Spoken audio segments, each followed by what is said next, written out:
Bismillahirrahmanirrahim. Assalamualaikum warahmatullahi wabarakatuh. Hamdan syukran laki Allah, salatan wassalamu ala Rasulullah. Perkenalkan, nama saya Muhammad Samhari. Saya perwakilan dari kelompok 2, ingin mengupas kembali dan menjelaskan kembali terkait tema yang kami bahas kemarin di kampus kami.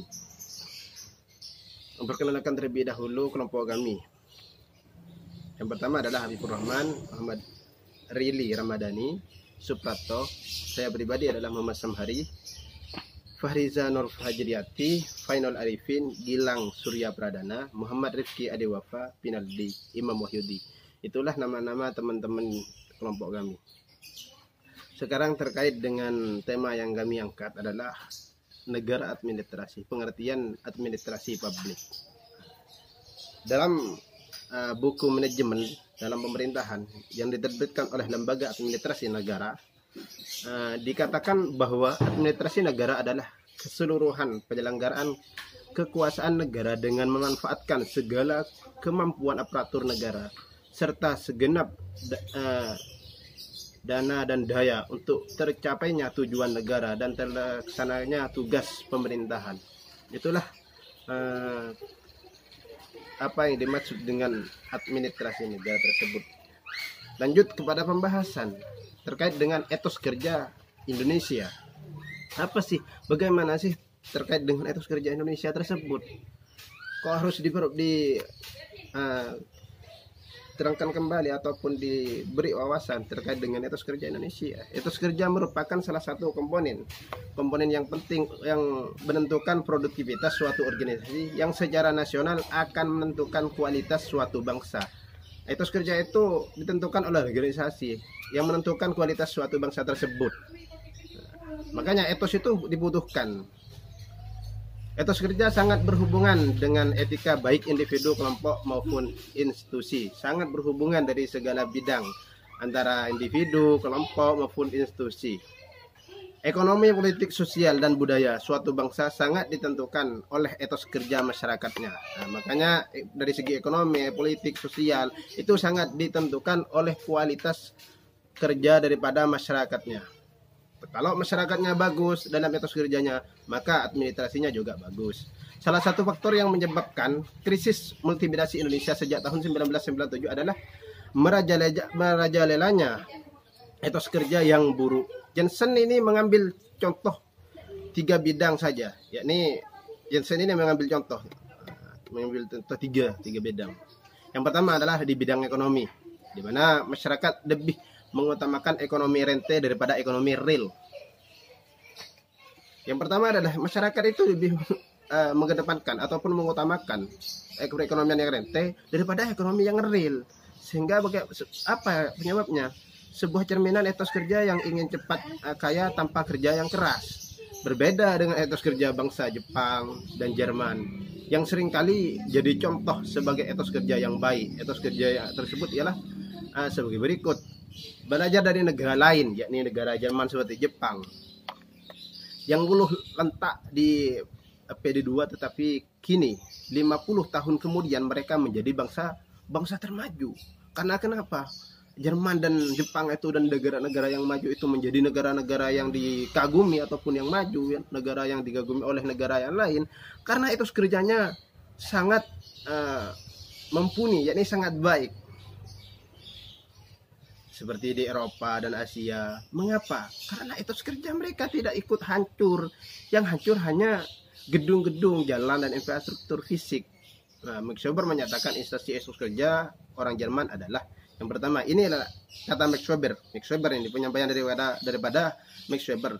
Etos kerja orang Jerman, yakni bertindak rasional, berdisiplin tinggi, bekerja keras, berorientasi sukses material, tidak mengumbar kesenangan, hemat dan bersahaja, serta menabung dan berinvestasi. Itulah yang menyebabkan negara-negara seperti Jerman, Jepang menjadi negara yang maju ketimbang negara Indonesia sendiri. Itu kata Max Weber.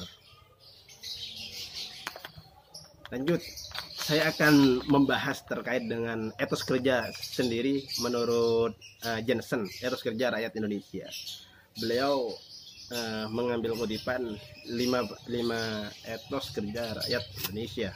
Yang pertama adalah munafik atau hipokrit, suka berpura-pura, lain di mulut, lain di hati. enggan bertanggung jawab, suka mencari kambing hitam, berjiwa feodal, gemar upacara, suka dihormati daripada menghormati, dan lebih mementingkan status daripada prestasi. Percaya tahayul, gemar hal keramat, mistis, dan gaib.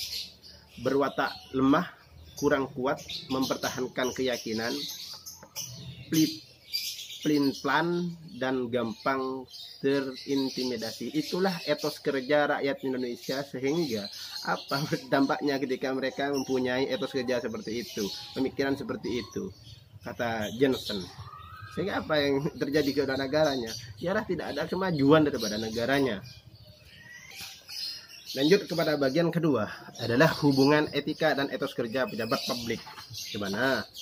Etika berkaitan dengan konsep teori-teori tentang nilai-nilai etis dalam hubungan manusiawi seperti kebenaran, keadilan, kebebasan, kejujuran, dan cinta kasih. Sementara etos berkaitan dengan perilaku, praktik, budaya yang tidak selalu bersifat etis atau sesuai dengan etika.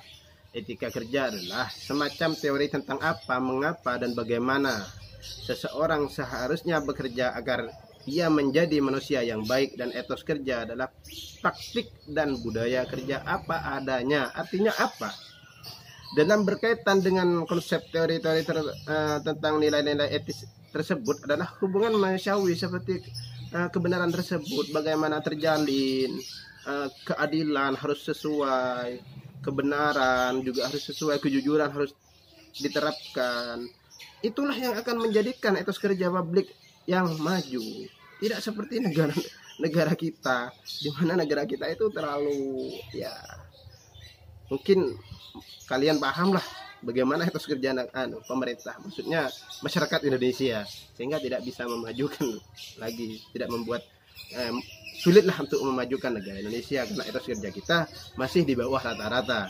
Sedangkan negara-negara maju seperti Jerman, Jepang, dan lain sebagainya, Amerika dan Inggris, mereka menjadi negara maju karena etos kerjanya yang baik. Lanjut kepada implikasi hubungan antara etika dan etos kerja pejabat publik. Berdasarkan uraian di atas dapat dilihat bahwa etika mempengaruhi etos kerja pegawai publik dalam melaksanakan tugasnya. Menyelenggarakan administrasi publik, pegawai harus memahami, menghayati, dan mengaplikasikan etika dalam pekerjaan sehari-hari, mulai dari tugas individu, kelompok, maupun institusi. Maka etos kerja akan dapat dibangun secara maksimal sehingga produktivitas kerja meningkat. Pegawai itu sendiri itu akan memperoleh kepuasan kerja sebagai dorongan untuk mencapai profesionalitas. Masyarakat akan memperoleh kepuasan terhadap pelayanan yang diberikan, maka timbul kepercayaan dalam masyarakat dan menjadikan hubungan timbal balik yang efektif. Jika semua hal tersebut dapat tercapai, pada akhirnya akan mempertahankan etos kerja yang baik serta menjadikan bangsa kita sebagai bangsa yang teguh, mampu bersaing di era pasar bebas. Artinya apa? Ketika etos kerja pejabat publik itu dilaksanakan dengan baik, hubungan antara masyarakat bawah dan atas itu akan terjalin dengan baik. Karena apa? Karena perilakunya, kejujurannya yang diterapkan itu baik dan maksimal, memuaskan terhadap masyarakat bawah, maka dapat diterima oleh masyarakat yang di bawah. Artinya apa? Tidak lagi masyarakat bawah itu memberikan wacangan lah tentang ketidakpuasan yang diberikan oleh pemerintah publik tersebut. Karena kenapa? Karena akibat daripada perilakunya. Kalau perilakunya baik, maka timbal baliknya dari masyarakat bawah akan baik. Kalau perilakunya buruk terhadap masyarakat bawah, maka timbal baliknya dari masyarakat bawah akan juga buruk. Makanya sebaliknya, apabila etika yang telah dibuat tidak serta diikut sertakan dalam pegawai dalam tugasnya, maka kasus-kasus seperti penyelewengan akan potensi terjadi dan menghasilkan etos buruk yang seperti yang dikatakan oleh Mokhtar Lubis bahwa etos kerja bangsa Indonesia hampir seluruhnya merupakan etos yang buruk. Tentunya etos buruk tersebut akan menciptakan kerusakan perilaku sehingga produktivitas serta profesionalisme tidak dapat dicapai bagi pegawai itu sendiri. Etos buruk akan menjadi kebiasaan yang dapat menular kepada pegawai lain dan dapat merugikan instansi sehingga tidak dapat mencapai target pekerjaan. Selain itu, dampak luas dari etos kerja pegawai publik yang buruk akan menghasilkan pelayanan kepada masyarakat yang buruk pula, sehingga muncul ketidakpuasan dari masyarakat terhadap etos kerja daripada pemerintah publik tersebut. Artinya apa kata Mokhtar Lubis itu? Kata Mokhtar Lubis di Indonesia ini hampir seluruh pegawai negara etos kerjanya itu buruk. Sehingga apa yang terjadi?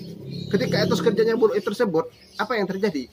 Akan ketidakprofesionalisme dan produktivitas itu terlaksana di dalam kepemerintahan tersebut akan terjalin, sehingga apa munculkan apa terhadap masyarakat bawah, sehingga muncul ketidakpuasan dari masyarakat terhadap administrasi publik, terhadap apa yang dilakukan oleh pegawai administrasi.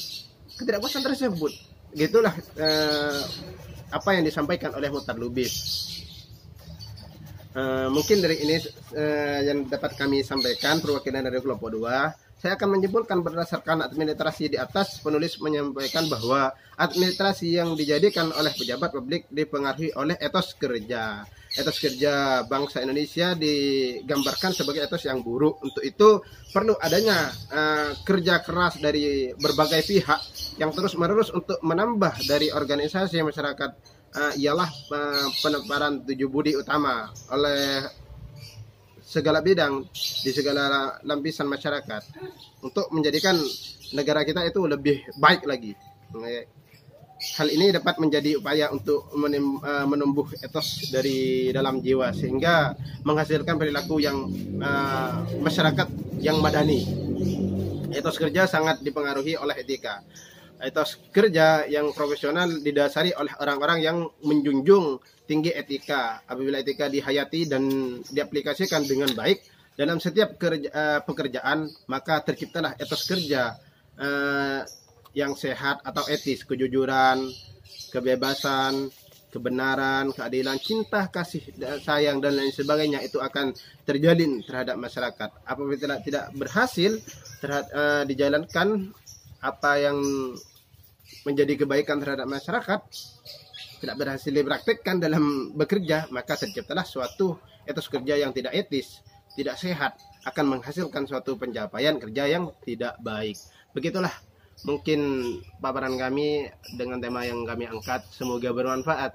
Apabila ada kekurangan daripada kelemahan kami sendiri, kelebihannya langsung dari Allah Subhanahu wa taala. Assalamualaikum warahmatullahi wabarakatuh.